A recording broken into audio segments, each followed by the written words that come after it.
Hey, what's up, everyone? My name is Giovanni Valderas. I am the exhibitions manager at the Fort Worth Community Arts Center. Today, we are so blessed to have Melissa Gamez Herrera. She currently has a show up called Te digo que lo llevo en la sangre, which means I'm telling you that I carry it in my blood. Her show closes on May 15th, but we're so blessed to have her speak about the work. Hi, Melissa. Could you tell us a little bit about yourself? Hi, Giovanni. Yeah, of course.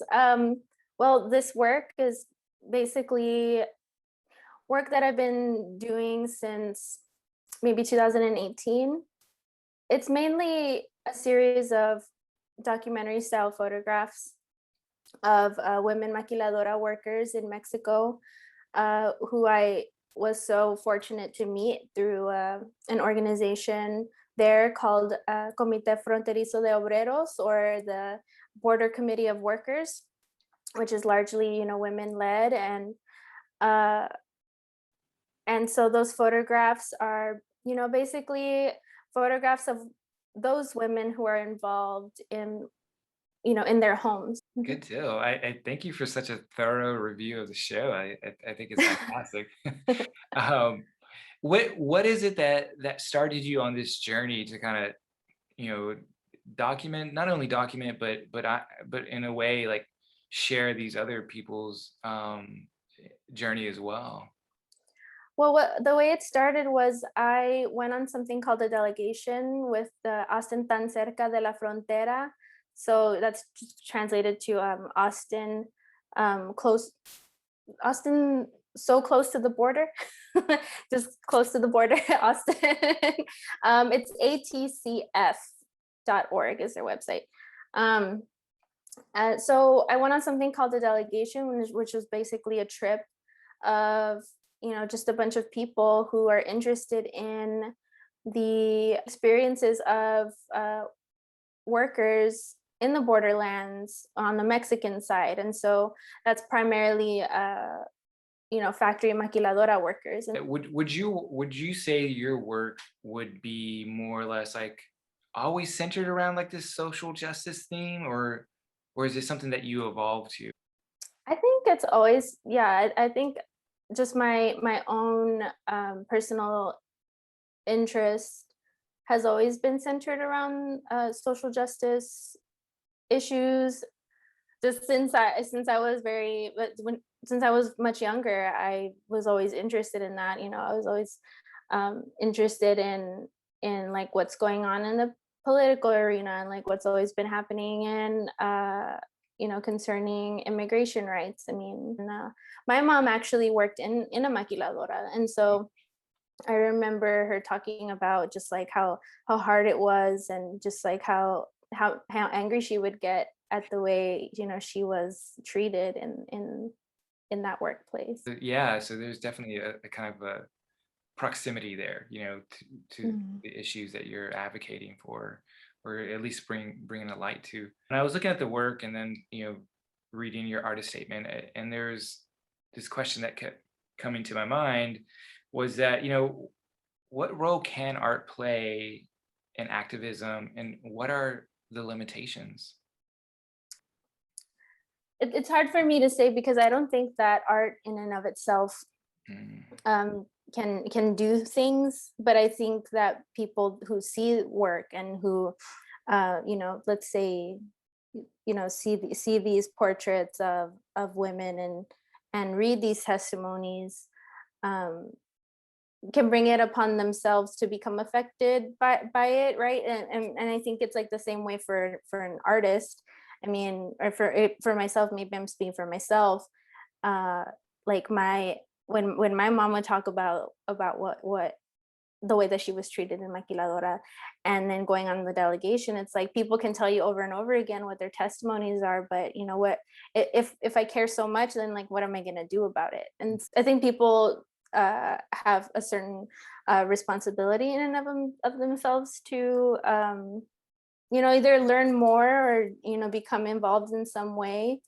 as artists who kind of choose to bring awareness to what's happening, the ability that we have is to create a new perspective, but also a certain intimacy with the work, and allowing for whatever issues that we're dealing with, or people are not seeing, we can then bring it home and then create a reflection, and it starts a dialogue.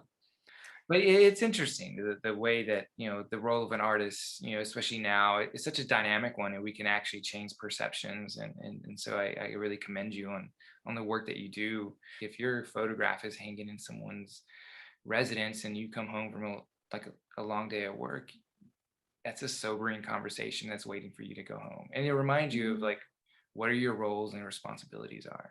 Mhm. Yeah. Yeah, I think that that's a good way to think about it. I mean, that was the big motivation or the big reason behind why I even photographed in the home in the first place, right? Because that's like where you ultimately come back to.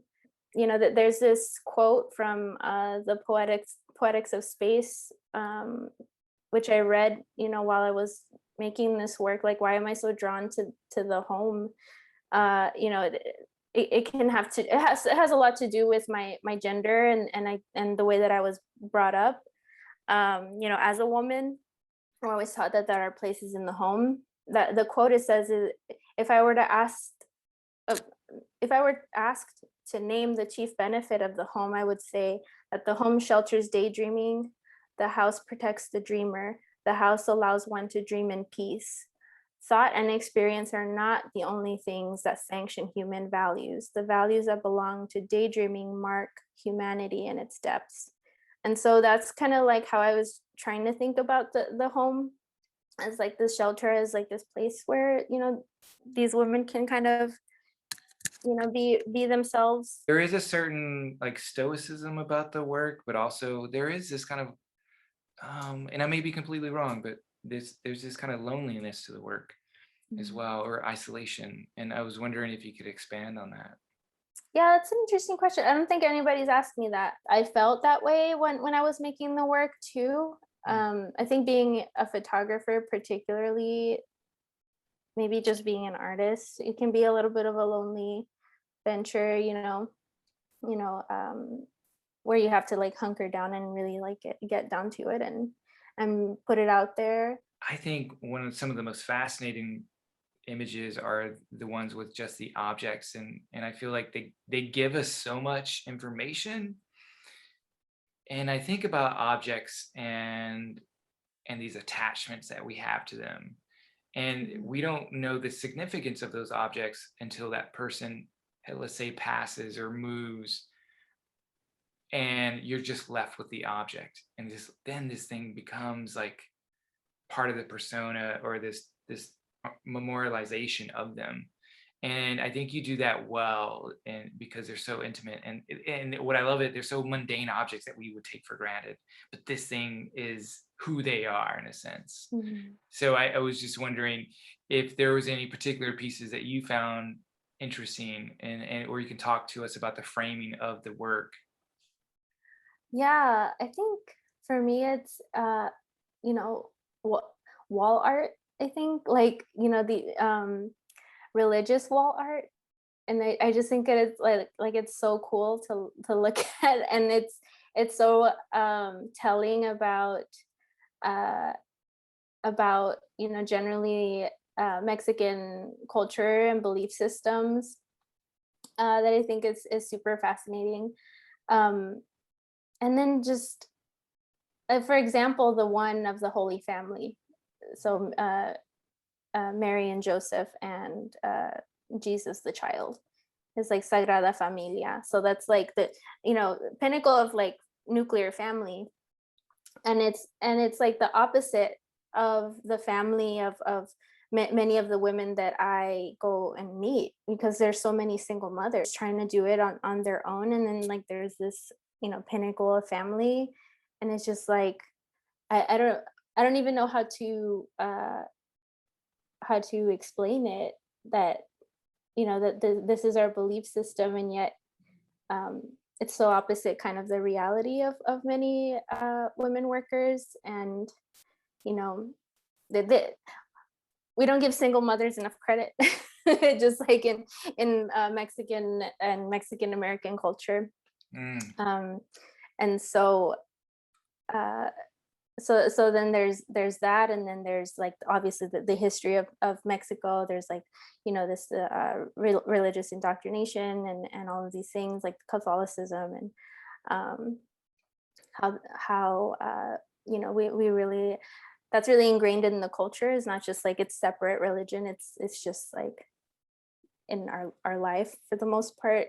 And then there's this other one which I don't think is in the exhibition. There's this image of a campo, just like super beautiful. There's cows and like hills and this beautiful scenery of Mexico lindo, like ideal Mexico. And and in this kitchen area, like there's this frame, and then on the kitchen table is more like our reality. Like, we always have, like, we leave things on the kitchen table. There's like dishes, there's like, I don't know, there's just we just like stuff things onto the kitchen table that we don't know what to do with. Yeah. Before we go, if people wanted to know more about you, what are some of the best ways that, let's say, they could see your work? Do you have a website or IG handle? Yeah, Yeah. my website is probably the best. So it's mgamezherrera.com. And my IG handle is, my entire name is Melissa Gamez Herrera. So Nice. yeah, so you can visit me there. Yes. So everyone jump on her page, give her a look. But most importantly, come check out the show. It's up till May 15th, and it's a really great show. I can't thank you enough for exhibiting with us, but also having this conversation and allowing us to have like a deeper look at the work, especially through your vantage point. I really appreciate that. Oh, thank you so much, Giovanni. This was fun. I Yeah, really this was appreciate your fantastic. convo. Yeah, no problem. Well, all right, everyone, have a good day, and we will see y'all later. Bye.